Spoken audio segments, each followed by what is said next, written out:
one.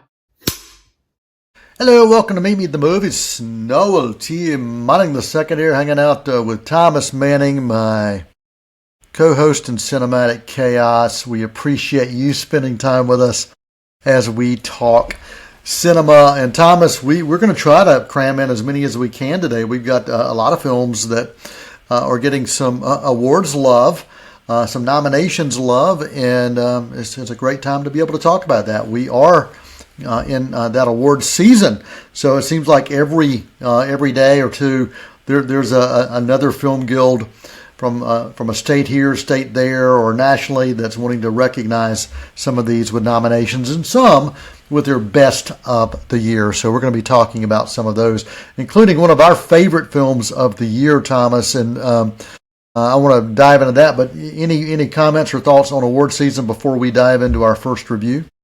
Yeah, well, the way I describe award season to people is that usually it's just a marathon binge of some of the most beautiful but oftentimes tragic and depressing films you've seen in your life, and that can it takes a toll. But you're never not going to discover something that you're going to develop a major passion for during award season, because we've had quite a few of those that we found already and that we're going to talk about on the show today. Yeah, you and I talked about this recently. You know, we wish that many of these dramas, and there are some amazing, monumental dramas that we see during this time of year and that we're watching now, we wish they would have been spread out throughout the year. So, Thomas, I was recently talking to one of our fellow film critics, and we were talking about this is almost like exam time, where you're trying to cram as much as you can into your brain, and that's exactly what this is like.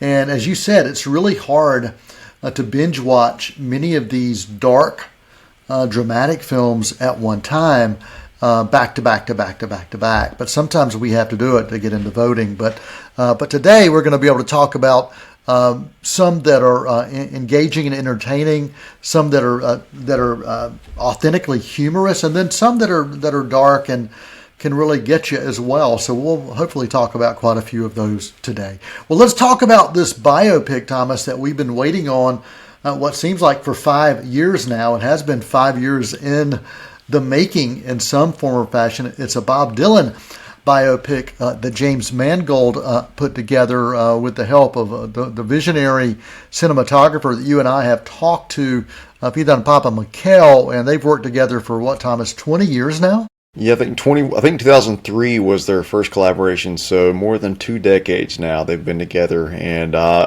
if a DP and director work together that long and they just keep coming back and keep creating and keep pushing into new territory, I just think that's a special relationship to see. You look at what Spielberg and Janusz Kaminski have done, and also Christopher Nolan, and first Christopher Nolan and Wally Feaster, and then Nolan and Hoyt van Hoytema.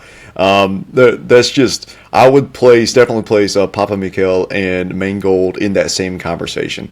Yeah, and when I mentioned 5 years, let me give you a little context there.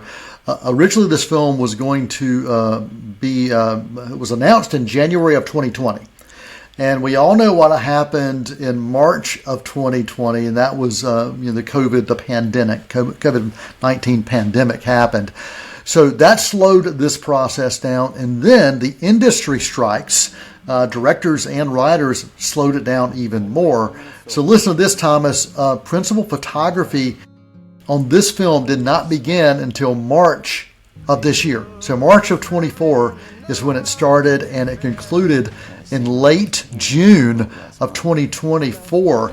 And so here we are just a few months later getting this amazing film that is visually takes you back a number of years, and from an auditory standpoint, you are transported into this world of Bob Dylan's music, with Timothy Chalamet singing these songs and others singing other songs around that same era.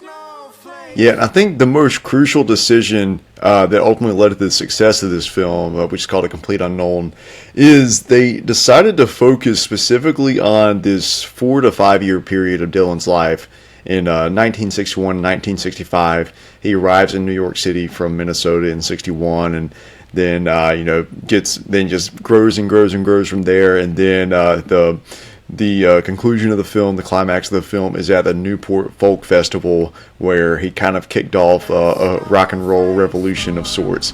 And I think by zooming in on this particular period, rather than trying to capture, his 60, 70 year career within a 2-hour runtime, they were able to develop those emotions and make them much more accessible.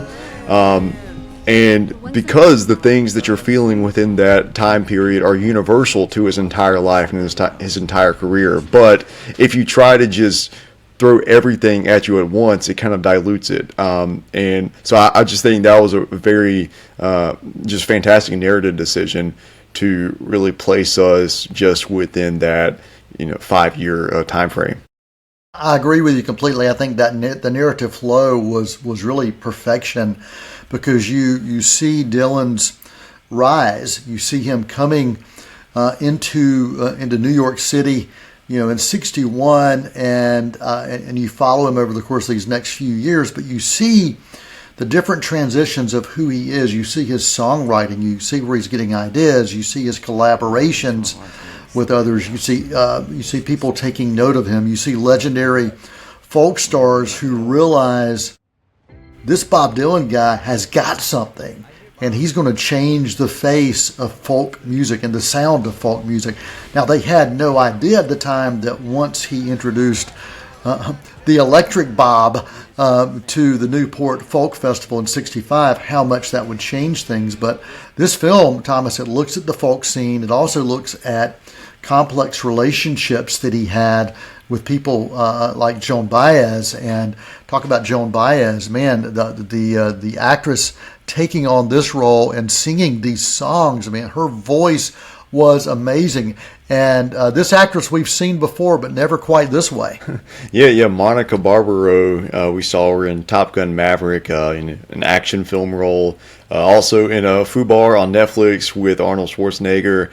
And but I haven't seen her in just a fully dramatic performance like this. And we were talking to, legendary North Carolina film critic Larry Topman after the screening, who's a massive Dylan fan himself. And he was trying to figure out, wait, does Monica Barbaro have an extensive music background as well, just because her vocals were so incredibly gorgeous in this film.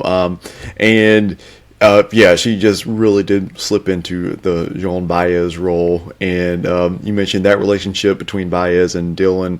But another relationship that's explored in this film that I think is an emotional key is Elle Fanning plays his girlfriend, who's in this film named Sylvie Russo, based on a real life girlfriend of his, but they changed the name kind of out of respect. And I just think she was one of the few people that really got Bob where he was and really understood him and met him where he was, even if he didn't always want to be told what she was telling him. And I just think that relationship opened up so much of this film to the audience. Other characters, and these are actual names of folk music that show up. Pete Seeger played tremendously by a guy that we didn't know could sing like this. Last time I think I saw him on screen, he was in The Glass Onion. Who am I talking about? What's that guy's name? I'm talking about Edward Norton. That's right. Edward Norton, who received a Critics' Choice nomination for supporting.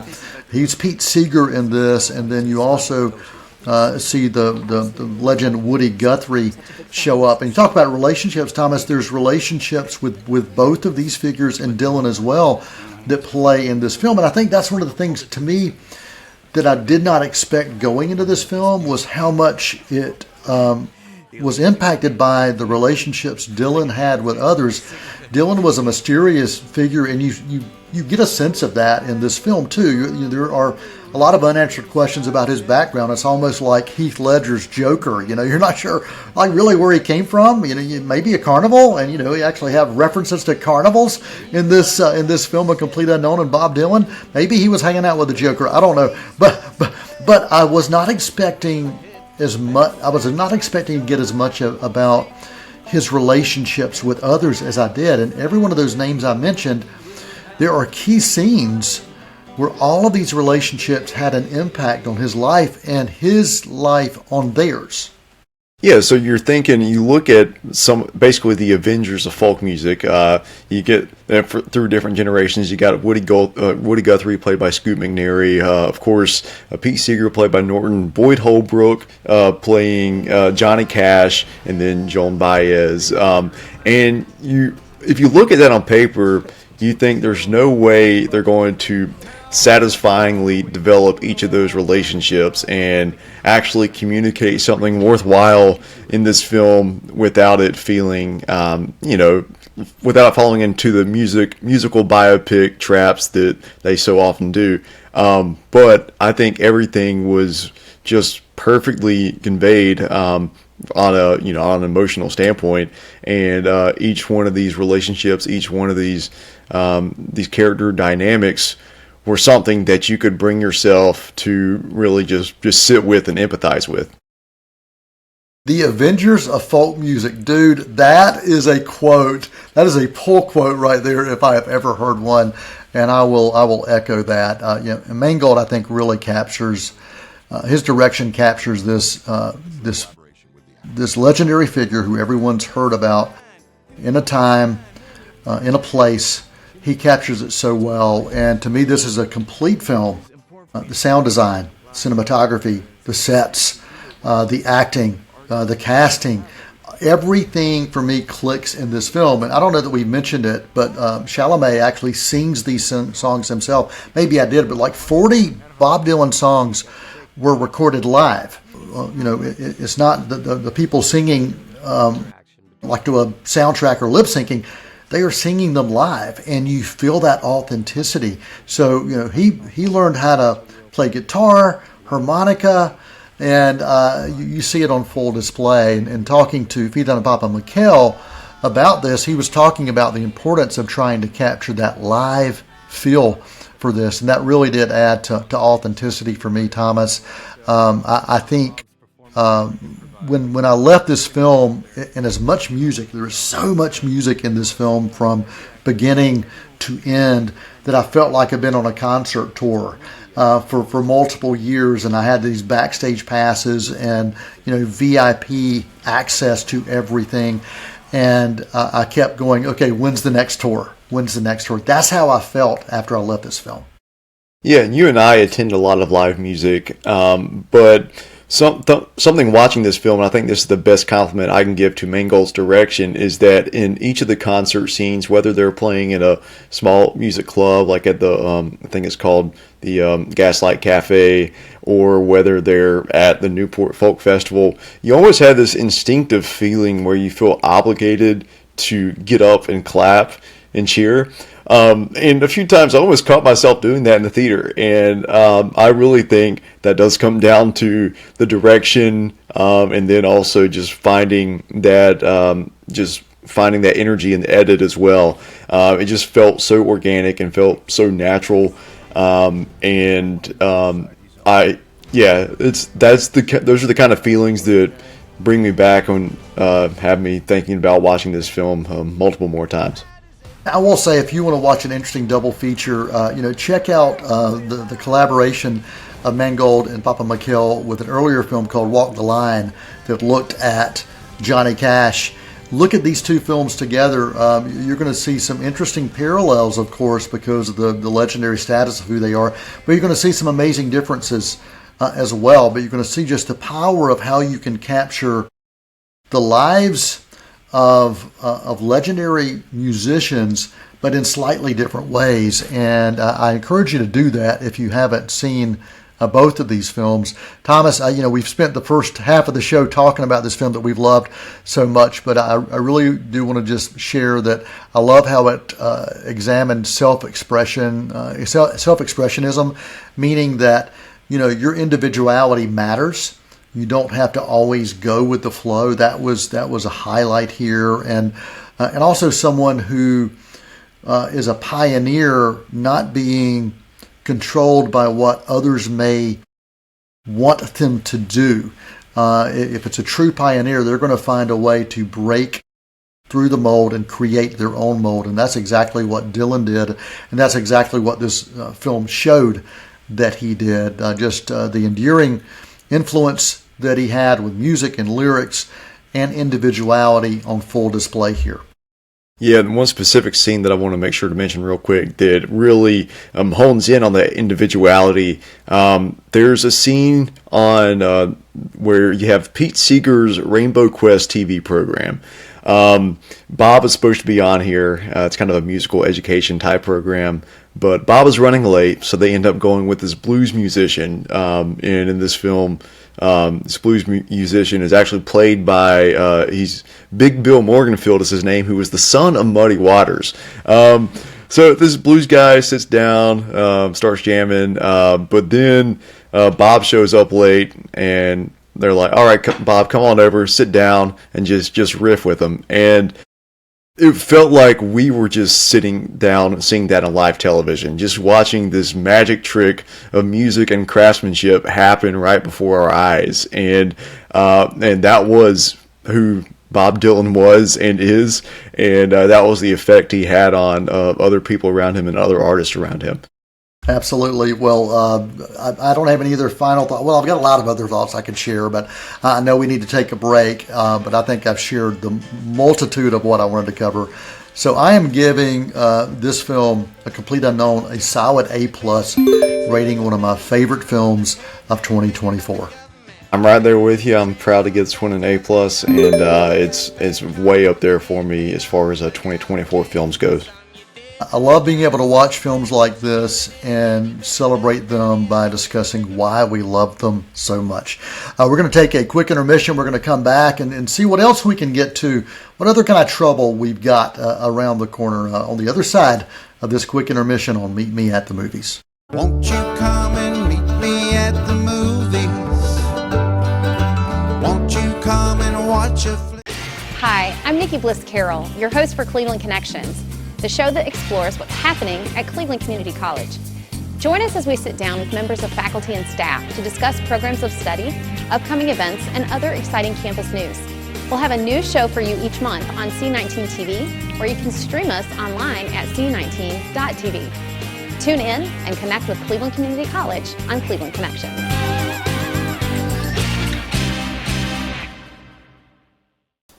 Hi, I'm Shara Miller, the host of Artworks. Each month we bring to you wonderful, talented artists from here in Cleveland County and the region. We have artists, we have potters, we have painters, we have musicians, we have actors. We just have wonderful artists that come to you and tell you about all that they're doing, their creativity, what inspires them. Join me here on Artworks each month on C19. You can also watch us online at c19.tv. Won't you come and meet me at the movies? Won't you come and watch a flick? Hello, welcome back to Meet Me at the Movies. Noel T. Manning II here with Thomas Manning. We are talking cinema. Before the break, we gave a solid A+ across the board for A Complete Unknown, the story of Bob Dylan, the 5-year span of Bob Dylan's life from 61 to 65. We highly recommend that. And I'll go ahead and give you a sneak preview here, Thomas, and to our audience. We love this next film as well. So I'm going to go ahead and let you know we love it right up front. An unexpected pleasure for us. The film is called Thelma, and this has my feel-good stamp of approval for 2024. If you want a film that just makes you feel good vibes when you walk away from it, this is that film. Yeah. So this film is, I think, more inspired by Tom Cruise than any movie this year. And you think, well, it's a 93-year-old protagonist, 93-year-old actress as well. Like, how does Tom Cruise work his way into the mix here? Well, you got to watch that to find that out for yourself. But you know, Tom is known for supporting every movie, trying to watch everything that comes out, and I hope with all my heart that he has seen this one and seen June Squibb just basically put everything on the line, just to the extent that Tom Cruise puts everything on the line for our entertainment. You know, I think I'd describe this as a geriatric road trip comedy, Yes. geriatric action comedy. It's all of those things, and you and I just could not stop smiling watching this film, and as we've continued to think about it for the past few days as well. Yeah, and you mentioned June. She's in her 90s, and she's got a lead role. It's a face that many of us have seen before.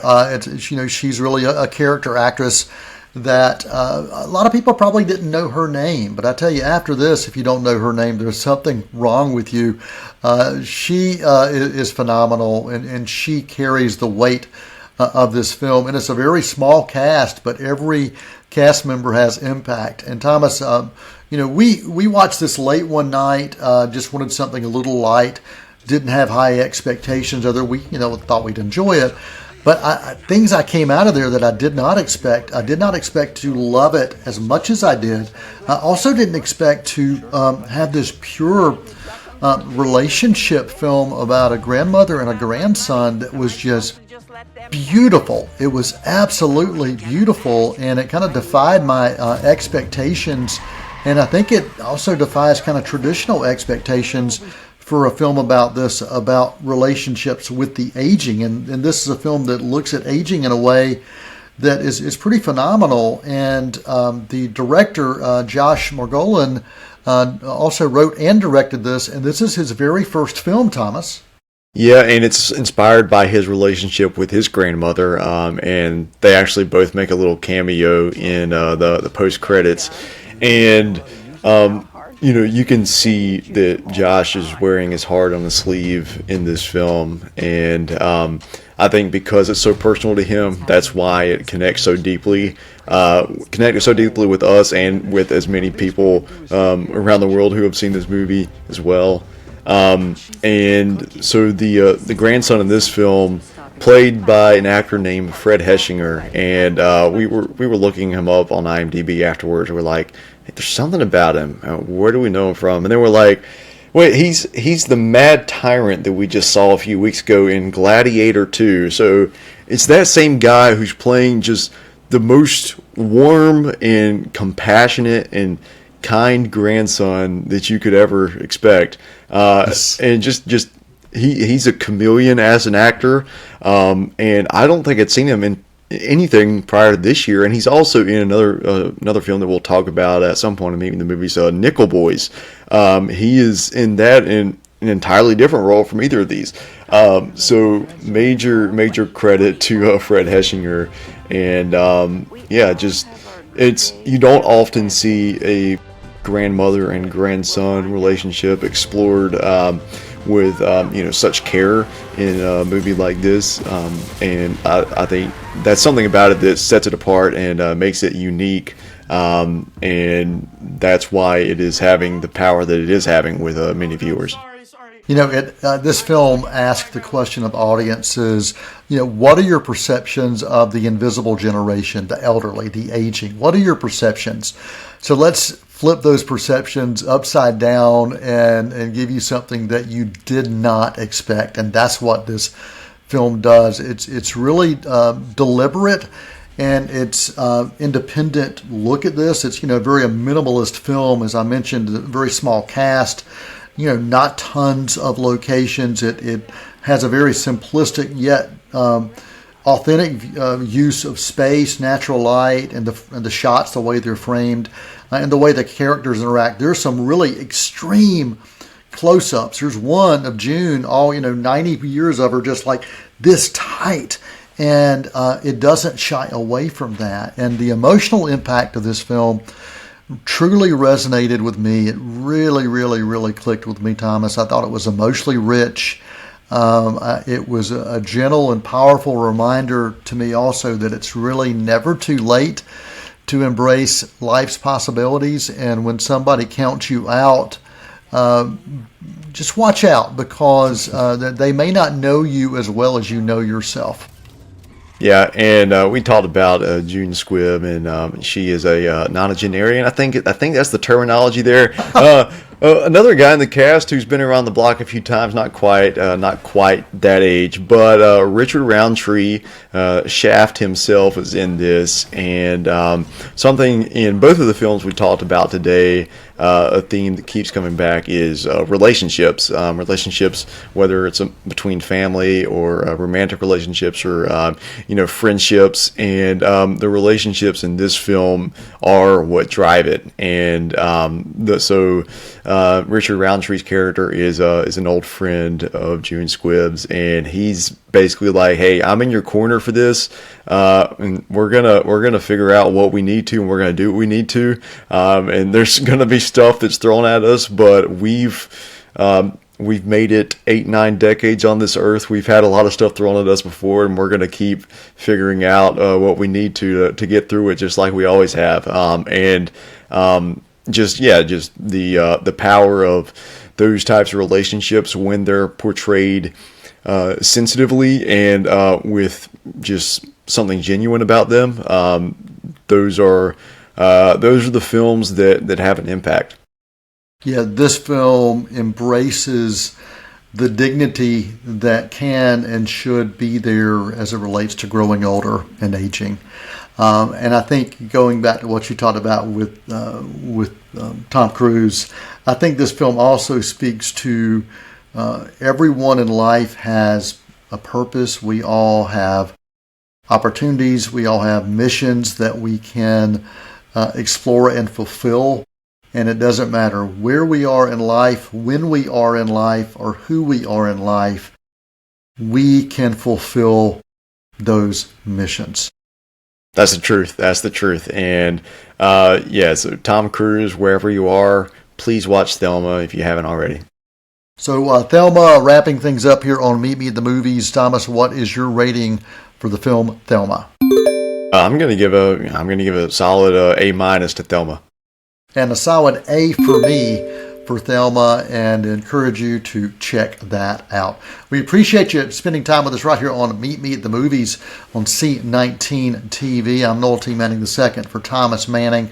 And as always, we encourage you to explore all that is out there in cinema, and maybe you'll find something unexpected that may change your mind, your heart, or how you approach life. Until next time, that's a wrap. Many films to view until we meet again.